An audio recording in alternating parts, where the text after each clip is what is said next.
começando o Viva Mais, o seu programa de saúde. E eu, Ana Paula Delvaux e Miguel Sorrentino Júnior entrevistamos todas as semanas os maiores especialistas da área de saúde. Como você já sabe, a gente fala aqui de como viver mais, com melhor qualidade de vida. E vocês vão saber com esses especialistas o que existe de melhor em tratamento nos dias de hoje, tanto na parte de prevenção como na parte curativa. Vocês também podem participar, sugerindo assuntos e pautas através do nosso site www.programavivamais.com.br. Interaja conosco, que a gente já quer começar a agradecer os e-mails que a gente tem recebido, A cada programa vem mais e mais e-mails e a gente fica muito grato a vocês. Então participem e a gente vai respondendo e vamos convidando aquelas pessoas que vocês pedem e os assuntos que vocês pedem também. Hoje está conosco na mesa o Dr. Oscar Martins, cardiologista, médico do Hospital Mãe de Deus, e o Vitor Sorrentino, que é cirurgião plástico. Que vim ajudar só para perguntar. Ele participa bastante, nós colocamos ele na mesa. Oi, Oscar. O Oscar já veio em alguns programas nossos, inclusive foi do programa inaugural, né, Oscar? Isso mesmo. Felizmente, com toda alegria, tu foi o nosso programa inaugural. Já fazem 2 anos, Oscar. É? Passa rápido. Não, e o que tenho visto de gente que vê o programa e me dá retorno, realmente, vocês estão com uma boa audiência, está muito bom o programa mesmo. Estamos resistindo heroicamente. Muito bem, está muito bom.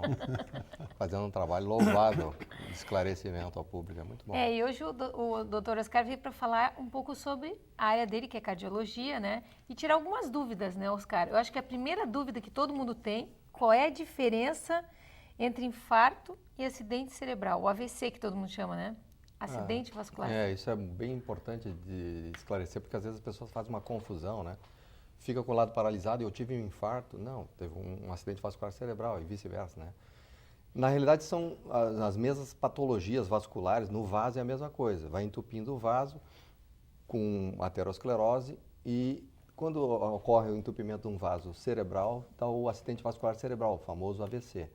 Quando isso ocorre no coração, nas coronárias, é o infarto. Então, em cada lugar tem um nome, mas é tudo a mesma patologia, a aterosclerose, doença aterosclerótica, que por fim culmina com obstrução daquele vaso.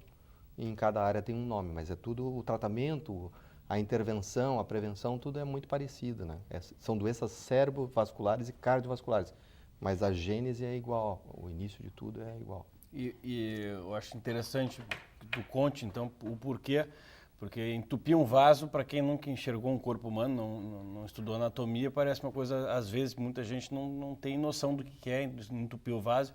E o porquê que quando não chega sangue num lugar e quanto tempo que precisa para poder causar lesão num lugar, por que quando não chega o sangue que acontecem essas alterações e o que realmente acontece? Isso é extremamente importante porque interrompido o fluxo de sangue, e a gente pensava até os anos 70 que havia um acúmulo passivo de gordura que um belo dia, que nem uma caixa de gordura ou encanamento, só em termos mecânicos ia obstruindo, que um dia obstruía de gordura. E nos anos 80 a gente começou a descobrir que não é bem assim. Mesmo entupimentos pequenos de gordura, se a plaquinha de gordura estiver instável, ela se romper, ela vai expor esse conteúdo gorduroso e o sangue interpreta como se a pessoa tivesse se cortado e ele faz um coágulo.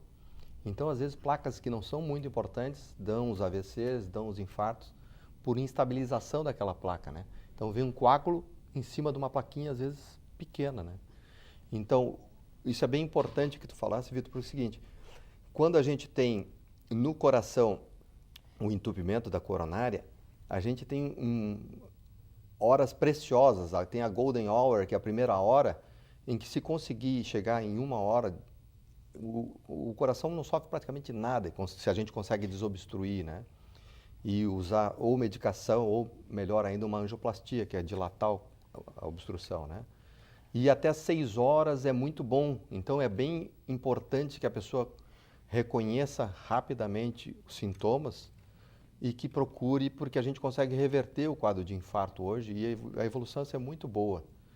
E no AVC, no acidente vascular cerebral, essa janela é um pouco menor. Até fazer a tomografia, que mostra se teve hemorragia, que aí não se usa o tratamento, ou que foi por obstrução, como é a maioria das vezes, e se usa um tratamento para afinar o sangue e dissolver o coágulo, tem que ser 4 horas e meia, então o tempo é muito exíguo. Então, essas janelas de tratamento entre o diagnóstico e o tratamento são pequenas e a pessoa tem que reconhecer esse quadro em si, nos seus conhecidos e avisar para procurar recurso. Quanto mais cedo, melhor. Quanto mais cedo e se conseguir reperfundir, desobstruir aquele vaso, mais chance a gente tem de recuperar o cérebro, recuperação, o coração e evitar sequelas, né? A gente já falou bastante aqui, Oscar, sobre os sintomas do infarto, né? Que é dor no peito, que Mas irradia e tal. acho que podia lembrar, né? E depois falar um pouquinho do sintoma do AVC, como é que é? Tá. Acho que o grande problema, né, Oscar, é que muita gente acaba, como tu falou, deixa passar a primeira hora, ou as primeiras. Acho que 6 horas ninguém deixa muito passar, porque o cara sente Não, tanta pior dor. é que deixa, sabe? Também é. Às vezes interpreta mal e acha que vai melhorar. Tem e gente que acha que é do levando. Gases. estômago, que é dor porque comeu alguma coisa errada e vai levando, né? Às vezes a dor não é muito típica, a gente pode até comentar sobre as dores que não são muito características, né? E às vezes vai esperando que melhore, toma um analgésico, toma não sei o quê, e não melhora, não melhora, não melhora. Tem gente que deixa passar mais de 6 horas com dor. As médias são de 4, 5, 6 horas de procurar o serviço médico. Nossa. Mas o Equivalente que chama a atenção no caso do infarto? Quer dizer, quais são os cuidados ou o que alerta o paciente que ele está passando por isso ou que um familiar dele está passando por isso? Em geral, o quadro típico, né? Depois a gente vai falar dos que não são tão típicos. O quadro típico é uma opressão em aperto no meio do peito, no externo, que a gente chama esse osso do meio aqui, que pode se irradiar ou não para mandíbula, pescoço, dentes, membros superiores, e que dura, em geral, mais de 15 minutos, associado a suor, náuseas, sensação de que vai vomitar, que a coisa não está bem, né? Quer dizer, não é só uma dor também, porque tem muita gente que é hipocondríaco, né? Então, às vezes, uma dor só no braço, porque deu mau jeito, enfim. Em geral, essas coisas que pioram com o movimento, que a pessoa dormiu de mau jeito e tem dor, em geral, não são do coração. Se a pessoa ficar na dúvida, o melhor é esclarecer, e numa emergência esclarecer. Mas a dor mais típica é essa. Acordou ou fez algum esforço, alguma coisa assim, começou a apertar o peito, a dor é em opressão, não é bem pontuada assim, ela é meio difusa, irradia para dorso, para pescoço, para mandíbula, para os dentes, né? E associada a suor e náuseas. Esse é o típico, né? Mas, por exemplo, mulheres sofrem uma série de prejuízos. Em primeiro lugar, porque tem o falso conceito de que infarto é um problema do homem, e não é. Só o homem tem mais cedo do que a mulher. O homem tem 40, 50, 60 anos e a mulher vai ter mais problemas depois da menopausa, né? Que os estrógenos a protegem, tal. Então ela vai ter problemas aos 60, 70. Mas aos 70 anos de idade, elas emparelham as taxas de infarto. A incidência é igual em homem e mulher. Inclusive, Oscar, porque o homem ele tem a andropausa 8 anos em média mais cedo que a mulher. Só que como a mulher ela tem a parada da ovulação, né? Que fica mais claro, fica né? mais claro. O homem acha assim, ele começa com perda da libido, não sei se o que a gente vê, e a gente nessa pós de anti-aging tal, que a gente teve contato, é que diz que existe uma relação muito clara entre o cara que não tem a ereção matinal com o aumento do risco cardíaco, que é sinal de envelhecimento. Sim. Né? Nada mais do que andropausa. Declínio da... A disfunção erétil é a mesma coisa que dá no cérebro, dá no coração, dá nos vasos penianos, né? E isso é uma das coisas que nos ajuda a diagnosticar. A pessoa tem dificuldade de ereção, tem problema de circulação ali. E a mesma circulação que vai para o pênis é a mesma que vai para o coração. Então, é um dado que realmente faz a gente E para infarto, sei que há um tempo atrás houve um esforço, acho, no sentido, nos Estados Unidos, acho que aqui no Brasil se falou, mas obviamente não se fez, de ter treinamentos das pessoas mesmo, no geral, de como socorrer uma pessoa com possível infarto, que estivesse com sintomatologia ou então em parada mesmo. E aí eles falaram muito em colocar à disposição das pessoas, assim, espalhar pela cidade, enfim, pontos com os desfibriladores, né? Isso aí seria fundamental mesmo. É. Tem por exemplo, umas taxas de ressuscitação nos Estados Unidos mesmo, que tem uma população mais esclarecida, assim, dizendo assim, no aeroporto de Boston ou de Chicago, assim, se tu é atendido fora do aeroporto, tu tem uma chance de 10% de sair vivo de uma parada cardíaca, né? Aí já é uma parada cardíaca, porque tu pode ter essa parada cardíaca mesmo sem ter infartado, né? pode ter uma arritmia, fazer uma fibrilação ventricular e parar, sem ter infartado.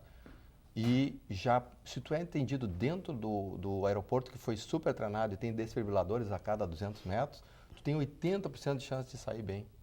Então, assim, o treinamento é fundamental. Assim, uma coisa é o infarto, né? Essa dor tal, e se dirigir rápido para uma emergência, porque nessas primeiras horas pode ter arritmias que levem à parada cardíaca, né? E o que uma pessoa poderia fazer, por exemplo? Nós sabemos, né, nós médicos, mas muita gente, a gente fala em prevenir, né? A prevenção é importante, mas não existe uma movimentação de governo, de ninguém, em fazer com que as pessoas saibam, né? E nem as pessoas se interessam. Esse é um grande problema no Brasil, acho que no mundo, né? O pessoal tem medo, né? Enquanto não acontece com algum familiar, é a história da doação de sangue, a doação de órgãos. Quando acontecer com um familiar, a pessoa, não, eu não vou doar. A hora que acontece, não, agora eu virei um doador, né, minha família. Então, com infarto, a mesma coisa, doença cardiovascular. A pessoa não tem interesse, eu acho, no Brasil, em saber como prevenir, né? E aí, existem alguns esforços isolados, né? Existe informação disponível, mas às vezes tem que chegar e entregar, né, de bandeja, está aqui a informação. O que fazer no caso de chegar em casa e encontrar um familiar desacordado, por exemplo? Quando já chega na parada cardíaca, tu tem que chamar a pessoa pelo nome, se tu conhece, ver se ela está respirando ou não e palpar um pulso grande, né? Preferência carótida. Se a pessoa não está respirando, não respondeu e não tem pulso, ele está em parada cardíaca, né? O ideal seria treinamento de massagem, né? E pedir para alguém chamar o 192 para trazer o desfibrilador. Porque se não for muito bem tratada essa parada, assim, é difícil fora do ambiente hospitalar ou de um lugar muito bem treinado conseguir resolver uma parada assim, tentar reverter a pessoa sair bem. Sim, difícil. E mexer também, né? As pessoas pegam, balançam, às vezes tu não sabe se a pessoa bateu e se machucou, tudo, machucou. Né? O melhor mesmo assim era você teria um treinamento bom e ter desfibriladores em lugares públicos onde tivesse muita circulação, né? Gente treinada. Os desfibriladores hoje são inteligentes. A gente, há um tempo atrás, tinha que identificar a arritmia, chocar, dependendo do que fosse. Hoje, tu instala o desfibrilador e ele tem um sensor que lê o tipo de arritmia e choca conforme está precisando. Ele faz um eletro... Ele interpreta e ele já choca. Isso é para ser feito em ambiente leigo, né? Mas mesmo assim tem que ter um treinamento para instalar, né? Para instalar e para fazer rápido, né? Eu acho que o mais prático, já que até as manobras de ressuscitação não são manobras fáceis da gente aprender. Não, né? Tem que treinar. Se o cara vai, de repente, resolver fazer uma massagem cardíaca... Fora do lugar, fora do local, ele vai fraturar as costelas. Olha, primeiro eu acho até que tinha que educar o povo, né? Acho que é mais fácil chamar, né? Não, chamar porque uma emergência, assim, né? Se pudesse... Um país que não cuida de orelhão, destrói as paredes pichando. Imagina se largasse desfibrilador na cidade. Ia virar brinquedo. Iam Não, brincar de brinquedo dar não. choque. Iam usar os desfibriladores para brincar de dar choque ou para fazer assalto, né? Infelizmente. Pra matar também, né? Mas eu acho que eu perguntei isso porque assim, então... o que fazer nessa hora, né? Encontrou a pessoa desacordada, então com muita dor. A primeira coisa é pensar em tentar conversar com a pessoa, ver se ela está acordada, ver se ela não está responsiva, não está respondendo, ver se está respirando. Essa é uma orientação que todo estudante de medicina tem, né? A gente tem respirar, primeira coisa, respirar, circulação um pouquinho, às vezes difícil, a pessoa nervosa, né? Pulso em algum lugar, colocar a mão no pescoço, ver se está pulsando pessoa, né? E já pensar em chamar o socorro nesse momento, exato nesse momento, né? Porque cada minuto perdido depois, aí nós estamos falando de parada cardiorrespiratória, né? Parada, o coração fez uma arritmia e não está batendo, essa aí é uma coisa. E aí não é mais em horas, é minutos, né? Porque depois do 5º minuto, sem fluxo para o cérebro, mesmo que tu reanimes o coração e o resto, tu já tem perda de função cerebral, né? Às vezes a pessoa sai com uma encefalopatia, sai inapta a ter uma vida, às vezes sai vegetativa. Pode ter uma vida vegetativa. Né? Então, assim, cada minuto, estatisticamente, são 10% a menos chances de sair de uma parada. Então, pessoas, rápido, né? Tem que ser muito rápido. Essas pessoas que tu disse que têm os sinais de infarto não são tão característicos. Sim, Nós acabamos te desviando. Né? Isso mesmo. Se viu assim, então a mulher, como ela é acometida mais tarde e ela, em geral, se vira muito na casa, faz um monte de funções, ela interpreta como se fosse uma dor de coluna, ela interpreta como se fosse uma indisposição digestiva, e o diabético também tem dores muito atípicas, né? E vai passando despercebida, ela vai com aquele desconforto, e lá pelas tantas começam a ter náusea, suor e tal, e aí começa a ficar mais preocupada. Mas às vezes demora mais tempo porque a dor pode não ser muito típica, né? Mas o bom mesmo seria se a pessoa não deixasse chegar nesse ponto, né? Se conseguisse controlar os fatores de risco, esses que a gente viu quando vocês chamaram para o programa, que tem como prevenir o infarto e tal, a prevenção é muito eficaz. De novo, né, o que vocês falaram, parece que não há uma iniciativa muito forte de difundir essas medidas, porque elas reduzem 90% a chance da gente ter um AVC ou ter um infarto. Ou seja, uma intervenção bem eficaz, né? Nós vamos aproveitar, Oscar, nós vamos fazer um intervalo e a gente volta para falar exatamente sobre esses fatores. Tá bom. Como tu falou, eu acho que muito desses fatores realmente não existe um interesse, porque existe um interesse comercial por fora. Contraria interesses, como dizia o Brizola. Só que o pessoal não se dá conta que cada pessoa doente é um ônus muito maior para o Estado, para o governo, para a gente, né? É verdade. Do que se tratar antes. A gente já retorna.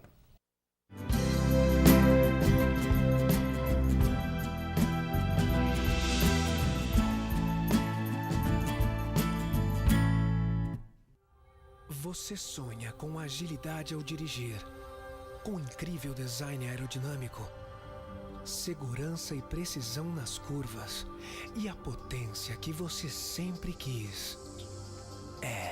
Poucas coisas na vida falam mais sobre você do que o carro que você dirige. Sua família. Não está na hora de você se dedicar a ela? Da Igreja de Jesus Cristo dos Santos dos Últimos Dias. Seu sorriso está sempre com você. Ali no bairro das Três Figueiras, o Centro Odontológico 590 reúne o melhor para o seu sorriso ficar perfeito. Tratamentos com tecnologia e os produtos mais modernos do mundo.